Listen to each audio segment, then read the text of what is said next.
Search analog photography, please. Searching. Searching. Created in the early 19th century, analog photography is characteristic as both art and science. Photography is based on the property of silver compounds decomposing to metallic silver when exposed to light. The light-sensitive salts are held in an emulsion within the celluloid, subsequently developed into a visual image. The image on paper is known as a print. Analog photography became a dominant art form in the 20th century. It is used in business, manufacturing, science, art, and for recreational purposes. Throughout the history of photography, there have been several iconic images evoking a variety of emotions.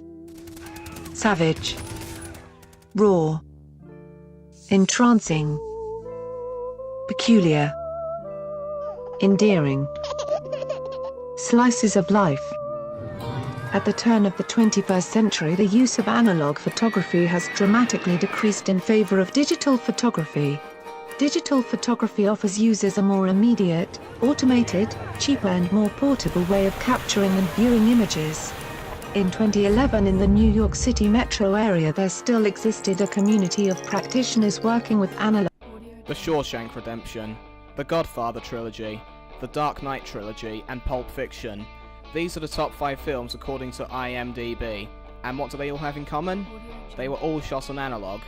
Analog is still in use and we can get many good things from it. Analog can be seen in a positive way. If it wasn't for famous directors such as Georges Méliès, we wouldn't have animation as we see it today. Earlier 20th century filmmakers have inspired the digital generation, which some would take for granted. I guess my opinion is, obviously, if I was to film now with one of the formats, that I would choose digital because of the cost. But if cost wasn't an issue, then I'd be shooting with analog cameras. What we're ending up with now is style over substance. The reason what I mean by that is, instead of having good storylines and films focused over that, we're now looking at kind of gimmicks, which is lots of special effects, i.e. Transformers. Absolutely, yeah, 100%. The key thing is that a film will always be a good film if the storyline is good and if the characters are good. It's not about the quality of what is filmed. I was during the changeover, so I was born in 1988, so at the time I started being a teenager, it started becoming digital.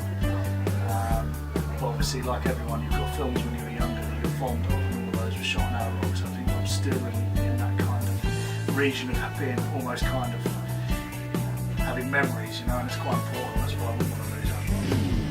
I hope that in the future analog doesn't just become a kind of retrospective option, you know, like a lot of people now like to put films on their phones and make it look cool and vintage and whatever else. I really hope that doesn't become the future of it. I hope it still becomes art.